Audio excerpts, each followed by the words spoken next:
बच्चों, मैं विकास गुप्ता आपका एक्सप्लिसिट क्लासेस में स्वागत करता हूँ। पिछले सेशन में हमने रियल नंबर ख़त्म किया था। आज हम चैप्टर 2 बहुपद मतलब पोलिनोमियल स्टार्ट करेंगे। ठीक है, अब ये पोलिनोमियल क्या होता है ये समझेंगे। आइए इसकी इंट्रोडक्शन पढ़ते हैं। इंट्रोडक्शन में पोलिनोमियल क्या है? पोलिनोमियल एक ग्रीक भाषा से लिया गया है जो दो शब्द से मिलकर बना है, जो एक है पोली और दूसरा है नोमियल। ठीक है, पोली का मतलब होता है मैनी, इंग्लिश में हम इसे मैनी कहते हैं, या फिर इसे बहुत सारे या बहु कह सकते हैं। ठीक है, और नोमियल का मतलब होता है टर्म, इंग्लिश में इसे टर्म कहते हैं और हिंदी में इसे पद कहते हैं। ठीक है, अब पोलिनोमियल को हम इस प्रकार समझ सकते हैं कि कोई नंबर जब कोई नंबर के साथ कोई वेरिएबल, देखिए इसमें हम दो चीज के मिश्रण को पढ़ते हैं। क्या? एक पढ़ते हैं हम कांस्टेंट जिसे हम इसे हिंदी में कहते हैं नियतांक, और दूसरा पढ़ते हैं हम वेरिएबल। ठीक है, वेरिएबल क्या होता है हमारा? इसे हम हिंदी में चर कहते हैं।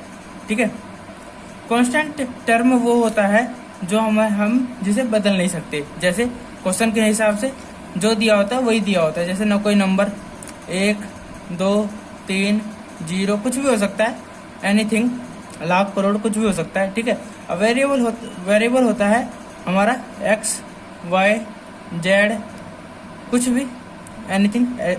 ठीक है, जो बदला नहीं जा सकता। वेरी का मतलब जिसे बदल सकते हैं। ठीक है, x, y, z जिसे हम बदल सकते हैं, जो बदलने योग्य हो। ठीक है, वेरी का मतलब बदलने और एबल मतलब योग्य। ठीक है, दो टर्म हो गए। इसे हम ऐसे पढ़ते हैं कि इसे हम या फिर इसे हम कोफिशिएंट भी कह सकते हैं। ठीक है, कोफिशिएंट कैसे? जब हम कोई टर्म जैसे 2 ले लिया, यहाँ से हम x ले लेते हैं, यह हमारा एक क्या बन गया? पोलिनोमियल हो गया। ठीक है, इसे ये हमारा पोलिनोमियल है, इसे यह हमारा एक पद है। एक पद कैसे? इसे हम एक पढ़ेंगे। ठीक है, अगर हम इसे 2x² भी लिख सकते हैं, 3y square, 3z, z, x, y कुछ भी, एनीथिंग, ये हमारे सारे पोलिनोमियल होते हैं। ठीक है, आइए इसे पढ़ते हैं। पोलिनोमियल क्या होता है एग्जैक्टली समझते हैं। ये तो हो गया हमारा पोलिनोमियल। ये अब देखिए, जो हमारा इस रूप में लिखा होता है इसे हम बीजगणित भी कहते हैं। बीजगणित में आता है हमारा। ठीक है, बीजगणित के व्यंजक को ही हम बहुपद कहते हैं। ठीक है, बीजगणित व्यंजक क्या होता है? जैसे 3x + 5, ठीक है, 2x² + x + 5, ठीक है, 3x³ + 2x² + 5x + 10, ये हमारा बहुपद होता है। ठीक है, ये भी हमारा बहुपद है। 3x, ठीक है, ये 3y किसी भी टर्म में हो सकता है हमारा ये बहुपद। ठीक है, ये हो गया, ये हमने बहुपद पढ़ लिया। ठीक है, आइए इसके बारे में कुछ टाइप पढ़ते हैं इसके बहुपद के। ये हमने अभी जाना कि बहुपद क्या होता है। ठीक है, आइए पढ़ते हैं इसमें टाइप्स ऑफ बहुपद के प्रकार पढ़ते हैं। बहुपद के प्रकार, इंग्लिश में टाइप्स ऑफ पोलिनोमियल।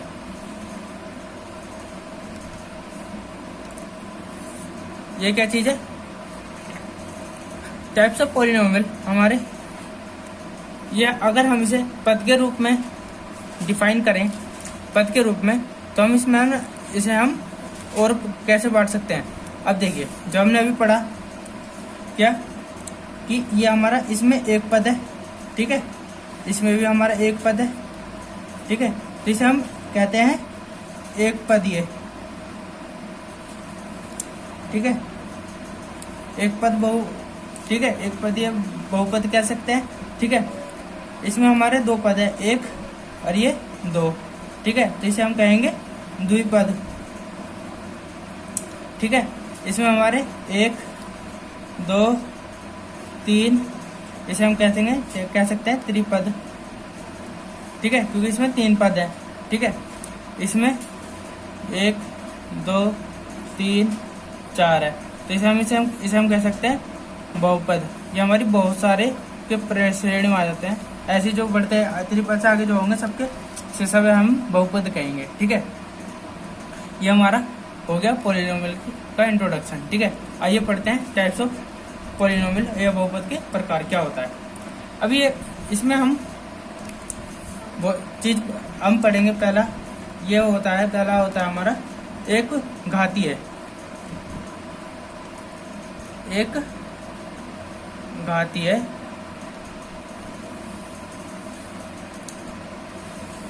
बहुपद, ठीक है। एक घातीय बहुपद होता है पहला, ठीक है। एक घातीय बहुपद क्या होता है, जैसे हम कोई भी समीकरण पढ़ते हैं या फिर कोई इक्वेशन या फिर हम कोई व्यंजक पढ़ते हैं, जैसे हमारा बहुपद का 3x 2x या फिर 2x square plus 5x plus 10, ठीक है, जो भी हम पढ़ते हैं इसमें, ठीक है, इसमें सबसे हाईएस्ट जो हमारा बहुपद होगा, ठीक है, बहुपद व्यंजक होगा, उसमें सबसे हाईएस्ट पावर जो होगी वही हमारा जो सबसे हाईएस्ट पावर होती है वही हमारी उसकी घात होती है, ठीक है, या फिर हम इंग्लिश में डिग्री कहते हैं, ठीक है। क्या इसका है एक घात है, ठीक है, इसकी हाईएस्ट पावर कितनी है, 2 है, तो दो ही घात होगा, ठीक है ना, ऐसी, ठीक है। आइए देखते हैं क्या होगा। एक घातीय बहुपद वह बहुपद है, ठीक है, वह बहुपद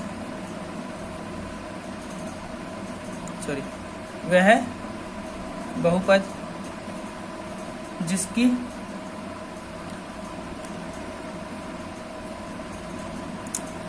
बड़ी घात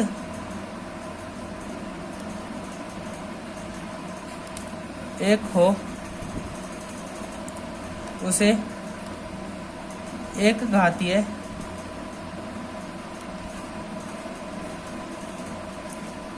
बहुपद कहते हैं, ठीक है। अब एक घातीय बहुपद कैसे हो सकता है, कौन कौन सा हो सकता है, एग्जाम्पल देख लेते हैं। एग्जाम्पल में हम इसे 3x 2x 3y, ठीक है, क्योंकि इसमें एक घात है, ये हमारा एक घाती हो गया, या फिर ऐसे लिख सकते हैं 3x प्लस 5 10y प्लस 1, ठीक है, एक्सेट्रा, ठीक है, क्योंकि इसमें हमारी सबसे हाईएस्ट पावर कितनी है, 1 है, ठीक है, इसलिए हमारा एक घातीय बहुपद होगा। आइए इसका अगला पढ़ते हैं। दूसरा है हमारा द्विघात बहुपद, ठीक है, द्विघात बहुपद, इसे हम इंग्लिश में चलो इसे इंग्लिश में छोड़ते हैं। द्विघात बहुपद क्या होता है हमारे मेन कोर्स में भी यही है, हमें द्विघात ही पढ़ना है मेन कोर्स में, ठीक है, द्विघात और त्रिघात, ठीक है, तीन घातीय, ठीक है। अब द्विघात क्या होता है, द्विघातीय बहुपद क्या होता है, वह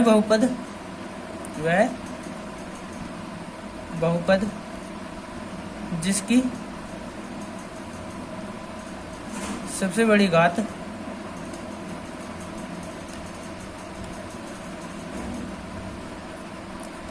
दो हो उसे द्विघात बहुपद कहते हैं, ठीक है। अब द्विघात बहुपद ये हो गया, इसका एग्जांपल देख लेते हैं कौन कौन से होंगे। 3x square plus 6x plus 3, ठीक है, ये हो गया, या फिर 5x square plus 10x plus 2, ठीक है। इस टाइप की जो हमारी इक्वेशन होगी जिसकी सबसे बड़ी घात, ये हमारा y के टर्म में भी हो सकता है, किसी भी टर्म में, ठीक है। ये होगी सबसे बड़ी घात, वही हमारा द्विघात बहुपद होगी, ठीक है। आइए पढ़ते हैं अगली 3 घातीय बहुपद। 3 घातीय बहुपद। 3 घातीय बहुपद क्या होता है कि वह बहुपद जिसकी सबसे बड़ी घात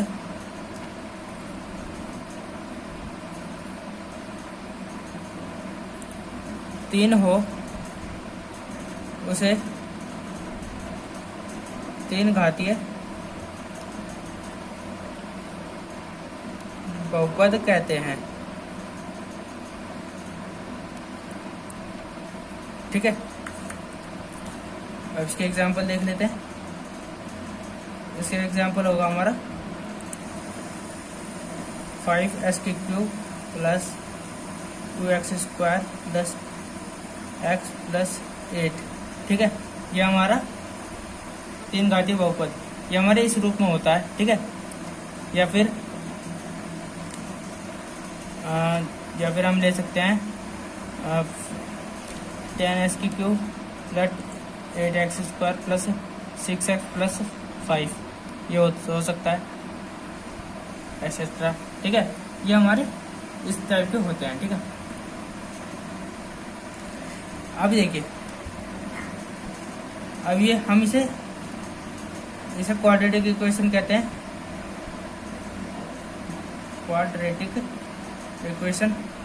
क्वाड्रेटिक पॉलिनोमियल, ठीक है, इंग्लिश में। और इसे कहते हैं हम क्यूबिक पॉलिनोमियल, ठीक है। इसे मोनोपोलिनोमियल कहते हैं, ठीक है।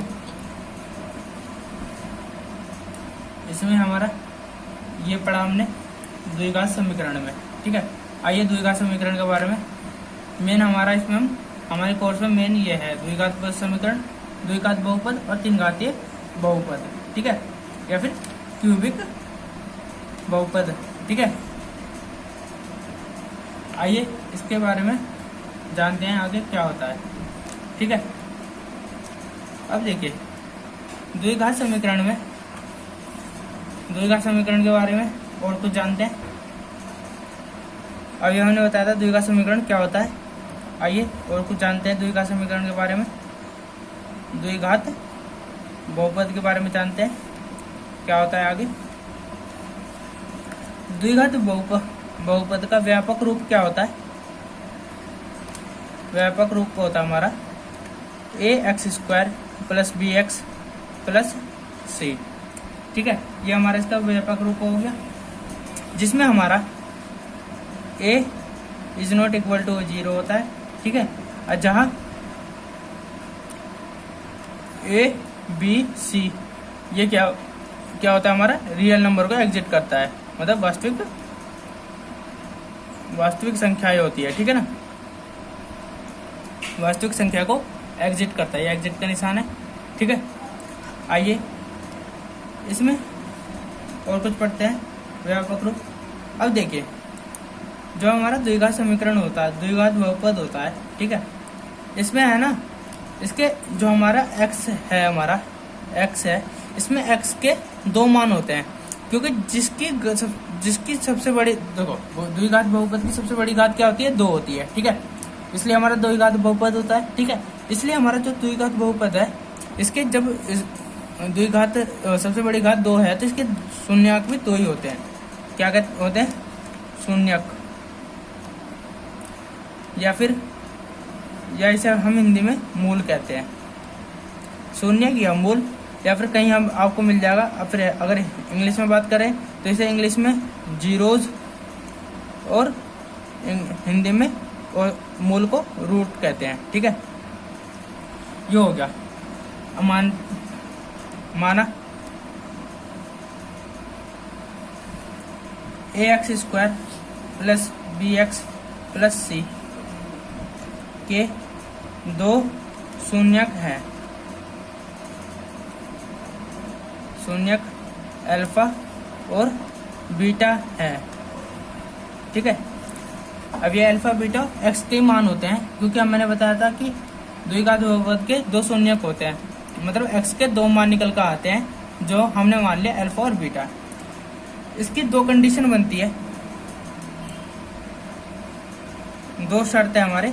फर्स्ट शर्त क्या है कि अल्फा प्लस बीटा जब हम इन दोनों का योग करेंगे तो हमारा किसके बराबर होता है, माइनस बी अपॉन ए के, माइनस बी अपॉन ए के होता है। अब ये हमारा माइनस बी क्या है हमारा, ये हमारा बी क्या है, हमारा बी है हमारा किसका कोफिशिएंट, एक्स का कोफिशिएंट, मतलब एक्स का इंग्लिश में हम कोफिशिएंट को गुणांक कहते हैं। ठीक है, एक्स का गुणांक, और ए क्या है हमारा, x² का गुणांक। ठीक है, ये हो गया। ठीक है, ये हमारा दो शून्यांकों का योग हो गया। ठीक है, शर्त सेकंड है हमारा क्या, कि जब इसका हम प्रोडक्ट मतलब इसका गुणनफल करते हैं तो किसके बराबर आता है, गुणनफल करते हैं तो किसके बराबर होता है, c अपॉन a के बराबर होता है।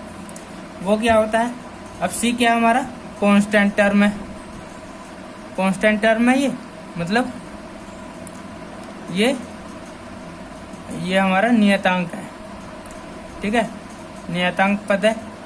ठीक है, तो हमारा क्या होता है, ये तो हमारा नियतांक होता है अपॉन x² का गुणांक, इसके बराबर होता है। ठीक है, ये हमारा हो गया द्विघात बहुपद। ठीक है, अब देखिए, अगर हमें क्वेश्चन में इस तरीके से दे रखा हो कि हमारे दो शून्यांक दे दिया और उसके दो शून्यांक दे दिए और उसका योगफल और प्रोडक्ट दे रखा हो, तो हम उससे इस समीकरण निकाल सकते हैं। तो उसका एक समीकरण निकालने का भी एक फॉर्मूला होता है, जब हमें शून्यांकों का योगफल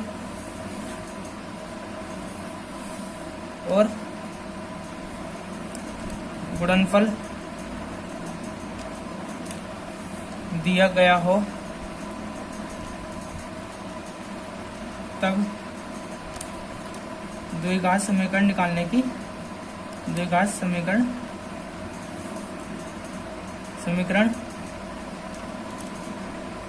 क्या होगा। ठीक है, फिर हमारा द्विघात समीकरण निकालने का फॉर्मूला होता है क्या, कि x² minus alpha plus beta x plus में अल्फा इंटू बीटा। ठीक है, ये हमारा द्विघात समीकरण निकालने का फॉर्मूला होता है। ठीक है, ये हो गया हमारा फॉर्मूला निकालने का तरीका।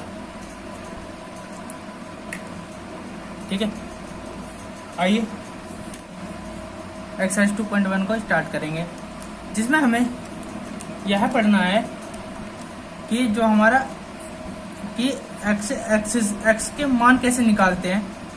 ठीक है, ग्राफ के जरिए से। ठीक है, ग्राफ की मदद से कैसे निकालेंगे। मान लेते हैं हमारा कोई बहुपद है जो हमें एक्स की फॉर्म में दे रखा है, उसे माना हमने, वो हमारा फंक्शन p है जो हमारा y के बराबर है। ठीक है, एक बहुपद px मतलब x के जो फॉर्म में है कि शून्यक उन बिंदुओं के x निर्देशांक होते हैं, उन बिंदुओं के x के निर्देशांक होते हैं जहां y = px का ग्राफ x अक्ष को काटता है। ठीक है, आपको समझ में नहीं आया होगा या समझ में आ गया हो, नहीं समझ में आया है तो आइए इसके ऊपर कुछ क्वेश्चन करेंगे तो आपको बहुत अच्छी तरह से समझ में आ जाएगा। ठीक है, आइए देखते हैं। क्वेश्चन नंबर फर्स्ट कहता है हमारा एक्सरसाइज 2.1 का कि किसी बहुपद px के लिए y = px का ग्राफ नीचे आकृति में दिया गया है। ठीक है, जैसे हमारा ये ग्राफ है एक्स एक्स का। ठीक है, प्रत्येक स्थिति में पी एक्स के शून्यांकों की संख्या ज्ञात कीजिए। ठीक है, तो हमें बताना है कि इसमें शून्यांकों की संख्या कितनी होगी। ठीक है, अब देखिए ये हमारा एक्स एक्स है। ठीक है, ये हमारा एक्स एक्स है, ये हमारा वाई एक्स है। ठीक है, अभी हमारा एक बहुपद दे रखा है जो इस तरीके से जा रहा है। ठीक है, वाई एक्स को काटता हुआ एक्स एक्स के पैरेलल है। ठीक है, अब हम इसमें देखते हैं कि जो हमारा ग्राफ है एक्स एक्स को कहीं भी नहीं काटता, एक्स एक्स को कहीं भी नहीं काटता, और हमारा ये वाई एक्स एक्स के पैरेलल है, तो यहाँ पर हमारे एक्स की कोई भी संख्या नहीं होगी। ठीक है, तो लिख सकते हैं चूंकि ग्राफ एक्स एक्स को कहीं पर भी नहीं काटता,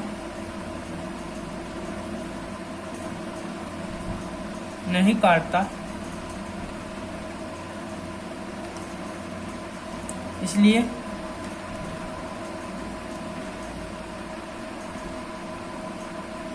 शून्यांकों की संख्या कितनी है? 0 है, मतलब निल है, निल बटे सन्नाटा। ठीक है, ये हमारा क्वेश्चन नंबर फर्स्ट होता है। आइए इसके आगे इस पे बेस कुछ और क्वेश्चन करते हैं जो आपको बहुत अच्छी तरह समझ में आएगा। ठीक है, हमारा अगला क्वेश्चन है, अगला ग्राफ दे रखा है कि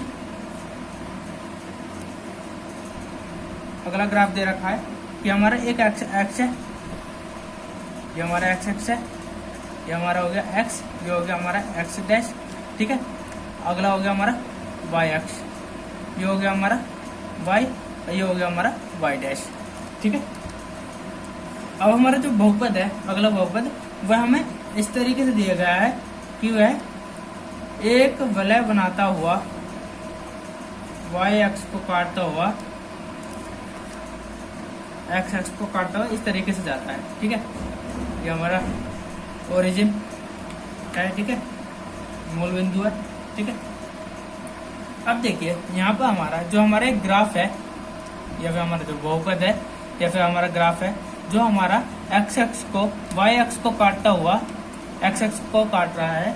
ठीक है, अब यहाँ पे बताना है कि हमें शून्य एक्स के जो हमारा फंक्शन एक्स दिया हुआ था एक्स में, वह हमारा एक्स शून्यांकों की संख्या कितनी होगी। ठीक है, चूंकि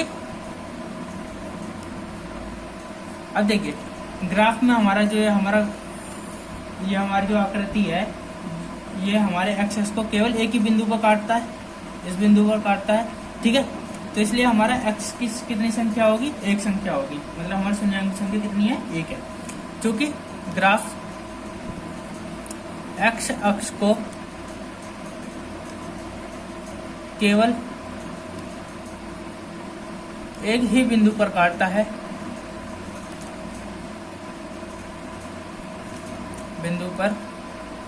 है, इसलिए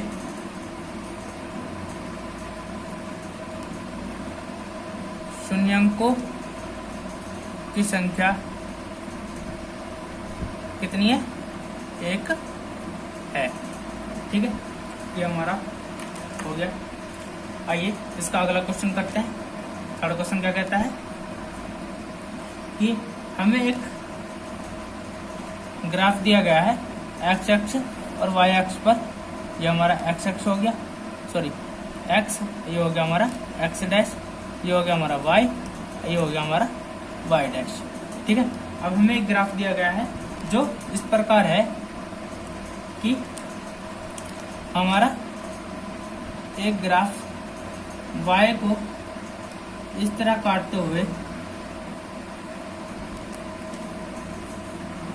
ऐसे चला जाता है। ठीक है, ये हमारा मूल बिंदु है, मतलब ओरिजिन है।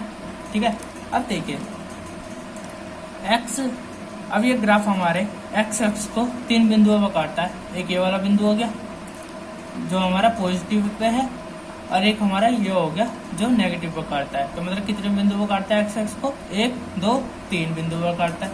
तो लिखेंगे क्योंकि ग्राफ एक्स अक्ष को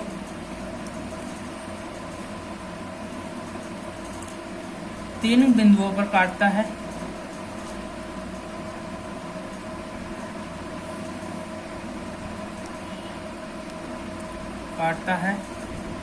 इसलिए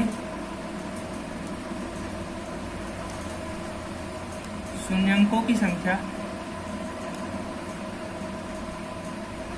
कितनी होगी, 3 होगी, 3 है।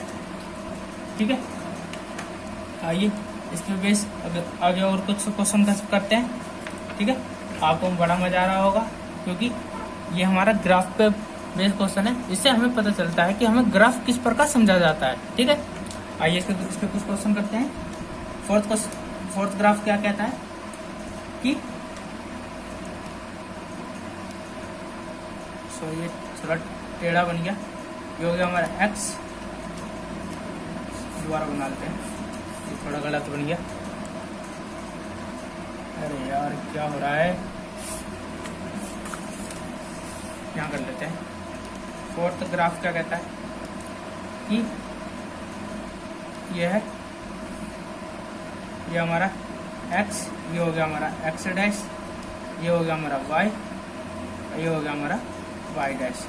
ठीक है, इसमें क्या है, ये हमारा मूल बिंदु हो गया, मतलब 0 ओरिजिन। अब हमारा एक ग्राफ है जो इस प्रकार आता है और y x एक्स को यूं काटता है। ठीक है, अब देखिए, अब इसमें हमारा ग्राफ जो है x एक्स को x डैश पर मतलब नेगेटिव पर 2 पॉइंट पर काटता है। ठीक है, तो हम क्या कहेंगे कि यहाँ पे हमारा शून्यांक की संख्या कितनी होगी, 2 होगी। तो लिखेंगे चूंकि ग्राफ x अक्ष को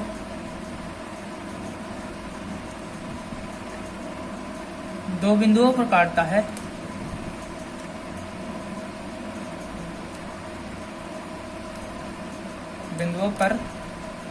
है, इसलिए शून्यांकों की संख्या कितनी होगी, 2 है। ठीक है, मैं उम्मीद करता हूँ आपको समझ में आ रहा होगा। आइए इसका अगला क्वेश्चन करते हैं। फिफ्थ क्या कह रहा है कि एक ग्राफ है हमारा, ये हो गया हमारा x, ये हो गया x डैश, ये हो गया हमारा y, ये हो गया हमारा y डैश। ठीक है, अब हमारा ग्राफ इस प्रकार है कि वह इस तरीके से आते हुए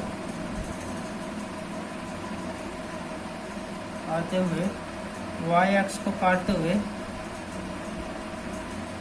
ऐसे गया हुआ है। ठीक है, ये हमारा मूल बिंदु हो गया 0। अब देखिए, जो हमारा इस बार ग्राफ दिया गया है, ये हमारा x एक्सिस को एक इस बिंदु पर काट रहा है, एक यहाँ काट रहा है, 2 पॉजिटिव पर और 2 नेगेटिव पर काटता है। जो हमारा ये बाकी काटा हुआ है, ये हमारा y एक्सिस को काटता है। इससे हमारा कोई लेना देना नहीं है क्योंकि हमारे यहाँ पे x में है, इसलिए हम x में ही देखेंगे। ठीक है, तो हम क्या कहेंगे कि चूंकि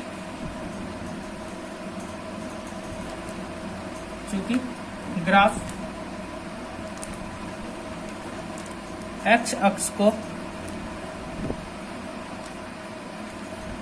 4 बिंदुओं पर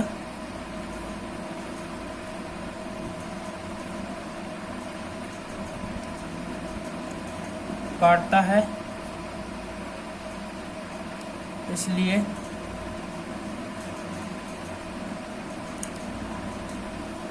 इसके शून्यांकों की संख्या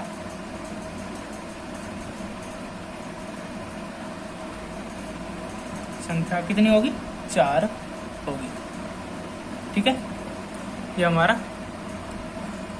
क्वेश्चन 5th होता है। आइए इसका अगला क्वेश्चन देखते हैं। ठीक है, मैं आपको अगला क्वेश्चन दूंगा, ये आपको खुद करना है। ये आपको क्वेश्चन खुद करना है। 6th क्वेश्चन क्या कहता है कि हमें दिया गया है, ये हमें एक्स एक्सिस दे रखा है, एक्स एक्स डैश, ये हो गया हमारा वाई, ये हो गया हमारा वाई डैश। ठीक है, कि हमें ग्राफ इस तरीके से दे रखा है कि ये ऐसे टच करते हुए एक्स एक्सिस को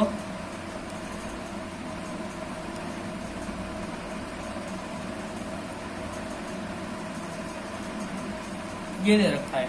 तो इसमें आपको बताना है, आपको कमेंट करना है कि इसमें शून्यांकों की संख्या कितनी होगी। तो इसमें आपको बताना है शून्यांकों की संख्या कितनी होगी। आप इसमें कमेंट करके जरूर बताएं। मैं उम्मीद करता हूँ आपको ये एक्सरसाइज समझ में आई होगी। तो अगर आपको ये समझ में आई हो तो आप इसे सब्सक्राइब, लाइक, कमेंट, शेयर जरूर करें और सब्सक्राइब और बेल आइकन पे प्रेस कर दें कि जिससे आपको आने वाली सारी वीडियो की नोटिफिकेशन सबसे पहले आपको मिले। धन्यवाद। और इसका कमेंट करके जरूर बताएं। धन्यवाद।